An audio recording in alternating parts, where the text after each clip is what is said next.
line is that they feed off of the negative energy that's emitted through us, through our DNA, when we hurt ourselves or others through violent or traumatic acts.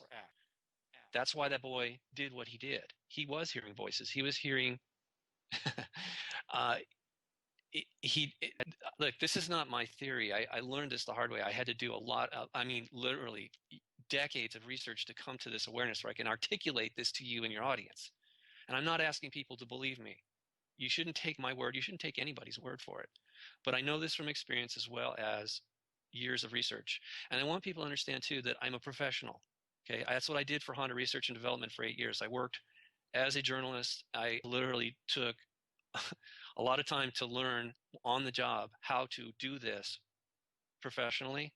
So it's not like there's a lot of people on YouTube that are very good at what they do, but they don't have a journalistic standard. All they're doing is punditry.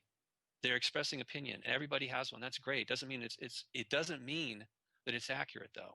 This is a problem we have here. So anyway, these parasites are something that I outline very clearly in an article called The Birth of the Archons. It would create a parasite like that would screw things up because everything is consciousness. What do I mean by that? We know that energy and matter are the same thing. It turns out there's a new model. It's new here on this earth. It's called digital physics. And what it states is that consciousness is primary. In fact, consciousness, energy, and matter are all the same thing. They're all wavelengths that are being propagated by something. Okay, that something would be, I think, loosely what we would call a soul, your spirit, your immortal self. In any case, energy and matter are the lower spectrum. Consciousness is the highest frequency. Energy is slightly lower. Matter is slightly lower. It's like a drop of water. It can be a solid, a liquid, or a gas, depending on its vibratory rate. The same is true for consciousness. So all this is a construct, basically. We are a construct. Now, these parasites were manifested by Enki, Lucifer, accidentally, according to a book that was written by a friend of my dad. His name is Norman Paulson. And I know he's a controversial figure, okay? He wasn't close friends with my dad, but they both studied under Paramahansa Yogananda back in the 50s. That's where they met. And they were down at the ashram in Encinitas before it fell into the sea and was rebuilt. Okay, so my dad knows these people, but he's not interested in this stuff. It's really not about my biological dad. It's more about our spiritual father, Enki. It turns out Enki is the father of the Archons.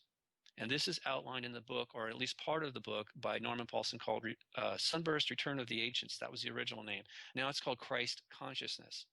Again, you can read that excerpt on my website in the articles section under The Birth of the Archons. And what it states is this information allegedly came from benevolent that had contacted Norman back in the 50s and told him that Lucifer had gone insane. The reason he fell from grace or heaven, or however you want to look at it from a religious standpoint, was not because of his ego or his pride, but he had gone mad. He and his crew entered a forbidden zone. Let's just call it a black hole because I don't know what else. There isn't any details, but it was off limits to biological life because it would be dangerous to them. Well, as a god, a builder of worlds, Enki, Lucifer, felt that he would be immune to any kind of side effects or energy in that zone. So he went in there, and he was so badly traumatized, he and his crew, that their thoughts were fragmented, shattered, and he literally suffered multiple personality disorder or disassociated, and so did his crew. And they also inadvertently created these thought forms, which are the mental parasites that some people are now referring to as demons or archons or jinn. The recycling of souls. And how people, when they leave, I don't understand. Could you please talk to us about how souls are recycled and how people can avoid being recycled, if that makes sense? Well, you're going to live again and again one way or another, because that is the nature of existence. To go into various realities, to experience them, and then at some point there is a termination, and one goes into a different reality. You call it death or the spirit world. Would you like the last rites?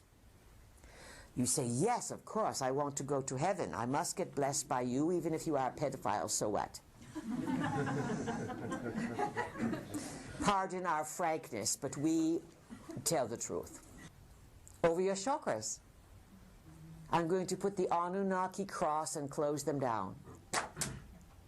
Now you are blessed. Now you're going to go to heaven. If you've been bad, you'll go to hell. At best, you'll go to purgatory. It's a scam, just like Bernie Madoff. So you die, and you believe this stuff. And you're afraid to die because you know that you've cheated on your wife, and you felt guilty your whole life. Or you stole from your partner, your business partner, and they never knew. And at the end of life, it all comes crashing down, and as you are sick and you are dying, you are going, holy shit. I never thought I was really going to die, even though everyone around me, I saw them die. Plants, animals, birds, trees, people. Now it's my turn, and I'm scared. Well, I was a Catholic long ago, and they talk about heaven. I think I'll go back to it. I'll get those last rites, and I'll pray that I don't end up in hell. And maybe St. Peter will give me a bit of a kindness. So you go over with those beliefs. Guess where you end up? At the Anunnaki Recycling Center. What can we say? We really appreciate your ability to laugh at these stories, because then you are set free from them. Now, do you realize if this was 500 years ago and we were saying this, we would all be dead short. I'm frightened today to admit what's really happening. So, how do you avoid the Anunnaki recycling? It is best for you to understand the world of spirit, the non-physical as it works with physical, rather than religions. You get yourself in the most recycling situation when you do the religions. And some people say, oh, but what about Buddhism? It must be the best. That Buddha was so kind. It's still a religion. And if you look at the history of the Buddhists, they pillaged and raped and killed and flailed all kinds of people. And then they had this kindly Buddha. Listen, you are tricked. And you need to have a plan. And the best plan you can have is that you intend to take all your wits with you, and everything you've learned in this lifetime you can accumulate as knowledge, and you intend to go over to meet your loved ones, and if they are trapped in the recycling, then you come to the party and you say hello and you go further. And you say, it is my intention to meet with my loved ones and then to reconnect with my higher self, my oversoul, where I will retreat to my own home in the cosmos. And that would be the larger self that you are connected to. So when you immediately go over, don't aim for God or the pearly gates, aim for loved ones. Because loved ones will meet you. But loved ones may be stuck.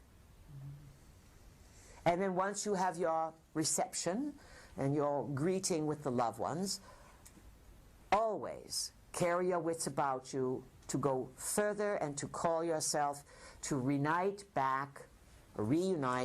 with the highest source from where you have come from, where there is no manipulation, where there's only freedom, respect, and joy.